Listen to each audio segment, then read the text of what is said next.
Hey, welcome! Short news update here. Has Indonesia reopened? Yes, the island of Bali, which is located in the country of Indonesia, has reopened borders for tourists from a limited number of countries to be able to slowly reopen totally and gear up for international tourism again. But unfortunately, it's not that all airports are open for travelers. By far. Let's run through the problems Bali is facing in the wake of the completely failed reopening of their resort island for the world in this short news update video. The information in this video is actual as of the 1st of November 2021. Please check your current entry requirements to Indonesia through the official channels and don't just assume that any travel website promoting easy travel is actually getting you to Bali. Before we continue, I would like to ask you to consider subscribing to my channel. A like on this video, although you can watch the actual content first, is also highly appreciated. It won't cost you anything and might eventually save you time and effort if you are looking into traveling to Indonesia in the near future, as I will do my best to keep put out these updates. Who can actually come? Well, that's fairly limited as mentioned before. From October 14, 2021, tourists from only 19 countries are able to travel to Indonesia as a tourist. And even then, it's not just a visa on arrival as used to be the case for many travelers to Indonesia up to their border closure in early 2020, when the corona pandemic really started to gain traction. Currently, only travelers from countries that have been classified by the WHO as having a low level of spread in COVID-19 cases are allowed to come, namely Bahrain, China, France, Hungary, India, Italy, Japan, Kuwait, Liechtenstein, New Zealand, Norway, Poland, Portugal, Qatar, Saudi Arabia, South Korea, Spain, Sweden and the UAE or United Arab Emirates. But don't think you can just hop on a plane and sit your Bali beach deprived ass down at one of its beaches. More needs to be done for you to travel to Indonesia. Let's run through this. What more regulations are in place? Well, first of all, any tourist trip needs to be requested by a travel agency in Indonesia to act as a sponsor for the tourists. This sounds strange, and it is strange, nothing else to say. Overly complicated, and the website of the immigration office will only inform you about this in Indonesian, even if you switch languages to English. How convenient. There are a number of different regulations in place.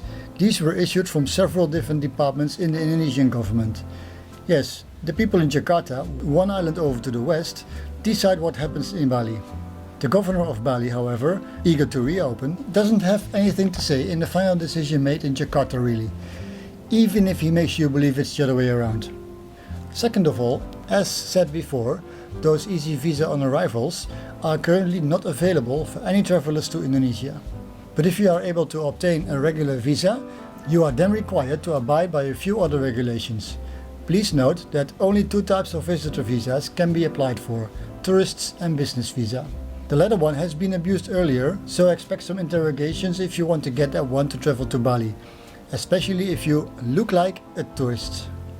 Travelers need prepaid proof of accommodation in a hotel or location that is approved by the government to be used for your 5-day quarantine upon arrival.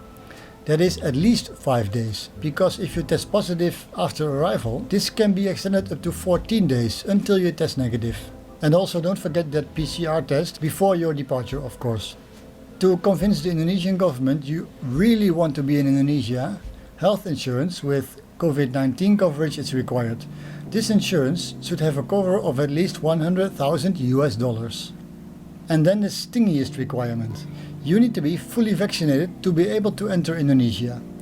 Of course you need to show proof of this in the form of a certificate that is at least in English and shows you are vaccinated with a WHO approved vaccination and did a full course, which is currently 2 jabs for most vaccines except the Johnson & Johnson one, where 1 jab will do.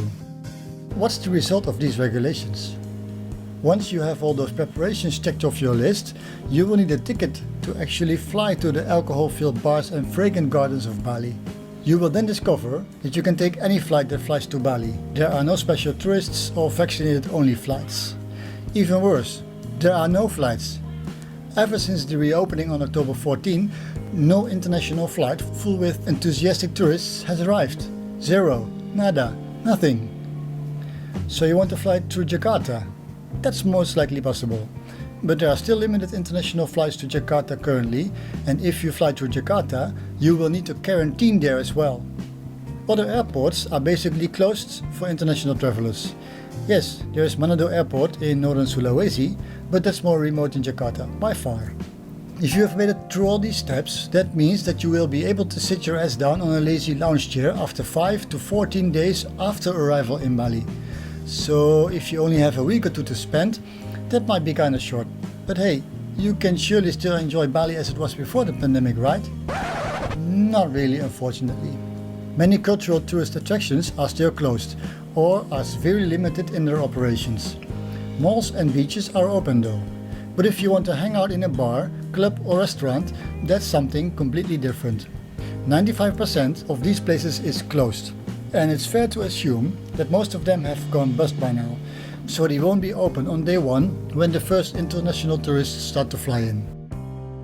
What does the future hold? For now, Bali is stuck in between a rock and a hard place. The island wants to reopen, other countries are not being reopened yet, and airlines don't fly to Bali because there's no demand. This stalemate situation is most likely to continue for some time to come. There will be a tug of war on what step what country makes to ease travel restrictions to make it easier to travel internationally. The first thing that Indonesia needs is the removal of the quarantine period. But this will, probably, not happen this year as the government is already actively talking about trying to limit people from traveling too much during the upcoming end-of-year holidays. Even worse, the additional 3 days around the national holidays that are normally planned for the Christmas period have already been scrapped. That will bring us to early 2022, when there is a possibility of easement on international travel again. Hopefully by then we will see Australia has opened up somewhat for international travel, so tourists from one of Bali's main markets are able to travel again for their weeks off. Travelers from Europe and other far-flung places will probably not want to make a 14 to 17 day trip to their beloved lazy island just yet, especially with that pesky quarantine requirement in place. That's it for now. Let me know what you think of this short news update, and don't forget to subscribe, give this video a like and set the notifications to on for my channel so I can keep you informed. See you next time.